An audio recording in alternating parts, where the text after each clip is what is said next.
This channel does not promote any violent, harmful, or illegal activities. All content provided by this channel is meant for an educational purpose only. Trinamool নেতারা মুখ খুললে যেন বিতর্ক।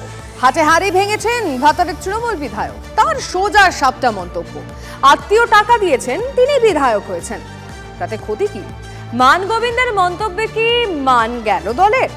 টাকা দিয়ে ticket, সবাই জেনে গেল। ঘোড়া কেনা বেচা, টাকা দিয়ে ভোটের টিকিট কেনা, বঙ্গ রাজনীতিতে এসব নিয়ে জল্পনা নতুন নয়। শাসক হোক কিংবা বিরোধী শিবির, ভোটের আগে সব শিবিরেই এমন অভিযোগ ওঠে। এবার সেই প্রসঙ্গ টেনে বিতর্ক বাঁধালেন পূর্ব বর্ধমানের তৃণমূল কংগ্রেস বিধায়ক। একদিকে ভাতারের তৃণমূল বিধায়ক মানগোবিন্দ অধিকারী, আর অন্যদিকে ভাতার ব্লকের সহসভাপতি অশোক হাজরা। দলের অন্দরে খবর, দীর্ঘদিন ধরে বিধায়ক ও নেতার মধ্যে কোন্দল চলছে, কখনো আড়ালে কখনো প্রকাশ্যে। রবিবার ভাতারে দলীয় কর্মী সভায় যোগ দেন বিধায়ক। সেখানে কোন্দল নিয়ে কথা বলতে গিয়ে বিস্ফোরক মানগোবিন্দ। তার সোজা সাপটা দাবি, টাকা নিয়ে তিনি বিধায়ক হলে ক্ষতি কি? অনেকে আমাকে গাল দিয়েছে যে আমি এই হয়েছে, অমুক হয়েছে, টাকা এমএলএ হয়েছি। আরে সে আমার আত্মীয়, সে আমাকে টাকা দিয়েছে, আমি এমএলএ হয়েছি, তো ক্ষতি কি আছে? তার মানে 2021 সালে বিধানসভা ভোটে তাহলে কি এই ফর্মুলাতেই বাজিমাত করেছিলেন বিধায়ক মশাই? মানগোবিন্দ অধিকারীর এমন স্বীকারোক্তিতে দলের অন্দরে জোর চর্চা শুরু হয়েছে। তবে এবারই প্রথম নয়, মুখ খুলে এর আগেও বিতর্কে জড়িয়েছেন ভাতারের তৃণমূল কংগ্রেস বিধায়ক। দুর্গাপুজোর সরকারি অনুদান নিয়ে ক্লাবগুলোকে হুঁশিয়ারি দিতে গিয়ে বিধায়ক বলেছিলেন, মাননীয় মুখ্যমন্ত্রী যে টাকাটা দিচ্ছে তার ছবি যেন প্রত্যেকটা প্যান্ডেলে টাঙানো থাকে। অনেকে টাকা নিচ্ছেন কিন্তু মুখ্যমন্ত্রী ছবি টাঙাচ্ছেন না, তাহলে আমরা টাকাটা নেবেন না। যারা মুখ্যমন্ত্রী ছবি টাঙাতে তাদের অসুবিধা, তারা টাকাটা না নেয় ভালো। সেই সময় মানগোবিন্দর মন্তব্য নিয়ে কম হইচই হয়নি। এবার ভাতারে তৃণমূল বিধায়কের টাকা দিয়ে বিধায়ক হওয়ার মন্তব্যে ময়দানে বিরোধীরা। এর একটাই নীতি, সেটা হচ্ছে দুর্নীতি। নেতা মন্ত্রী হতে গেলে যে দলকে টাকা দিতে হয়, এটা খুব সুস্পষ্ট প্রমাণিত ছিল। আজকে তাদেরই দলের বিধায়ক মানগোবিন্দ অধিকারী নিজের নির্বাচনী ক্ষেত্রে কথাটা বলে সর্বসমক্ষে এটা স্বীকার করে, এটা সাধারণ মানুষের কাছে আরো সুস্পষ্টভাবে এই জায়গাটা ক্লিয়ার করে দিলেন। এক ধাপ এগিয়ে প্রাক্তন প্রদেশ কংগ্রেস সভাপতির খোঁচা, দিদি তো বলছেই পয়সা ফেঁকো, তামাশা দেখো, দিদির দলের লোকরা এমএলএ হবে, টাকা দিয়ে ক্ষতি কি আছে? এমএলএর পর তারা বলবে এবার আমাদের কাজ মেরেলে, অর্থাৎ মেরে খা। তাই জন্য টাকা দিয়েছে, ইনভেস্টমেন্ট হয়েছে, ইনভেস্টমেন্টের পয়সা তুলতে হবে, তাই মেরেলে করতে হবে। সুযোগ আছে, এবার মেরে খা, মানে এমএলএর জায়গায় মেরেলে।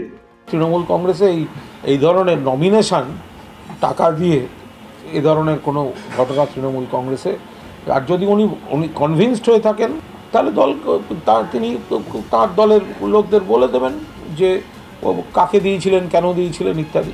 মুখ ফসকে বিতর্ক বাঁধিয়েছেন। পরে অবশ্য ভাতারের বিধায়কের দাবি, টাকার কথাটা রটনা মাত্র, এক আত্মীয়র বিরুদ্ধে কিছু কথা বলা হচ্ছিল, আমি তাই এ কথা বলেছি, এমনটাই দাবি করেছেন মানগোবিন্দ অধিকারী। বর্ধমান থেকে মনুতোষ পোদ্দারের রিপোর্ট, TV9 বাংলা।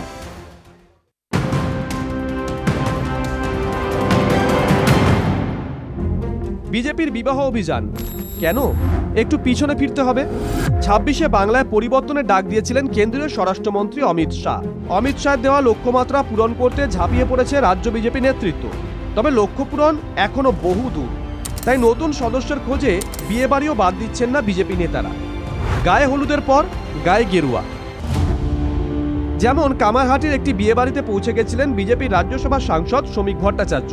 তৃণমূল বিধায়ক মদন মিত্রের পাড়ায় বিয়ের মঞ্চেই কনে রাখি রায়কে মেম্বারশিপ দেন শ্রমিক। শনিবার রাতে বীরভূমের রামপুরহাটের ননিটি গ্রামে বিয়ের অনুষ্ঠানে যান বিজেপি নেতারা। 7 পাকের পরই নবদম্পতির নাম গেরুয়া শিবিরে লিখিয়ে নেন জেলা সভাপতি ধ্রুব সাহা।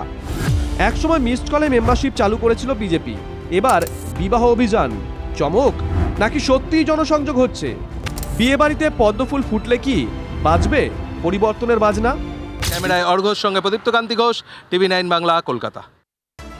গরু ধরতে রাস্তায় খোদ পুরো চেয়ারম্যান। বালুরঘাটে রাস্তায় গরু ষাঁড়ের গুঁতোয় দিশেহারা পথ চলতি মানুষ। এবার গবাদি পশু ধরপা করে তৎপর হলো প্রশাসন। গতকাল মাঝরাত থেকে বালুরঘাট থানা মোড় সহ একাধিক জায়গায় অভিযান। গরুর মালিকদের বিরুদ্ধে আইনি ব্যবস্থার হুঁশিয়ারি।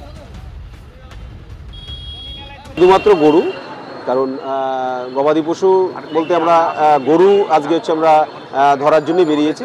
তো বালুরঘাট শহরের বিভিন্ন মেন রাস্তায় আমরা যাচ্ছি, যে সকল গরুগুলো দেখতে পাচ্ছি যে রাস্তায় ছেড়ে প্রতিপালন করছেন, সেই সকল গরুগুলোকে আমরা ধরে নিয়ে সেগুলোকে আমরা সরকারি নিয়ম অনুযায়ী যা আছে কোয়ারে পাঠানো তার ব্যবস্থা করব।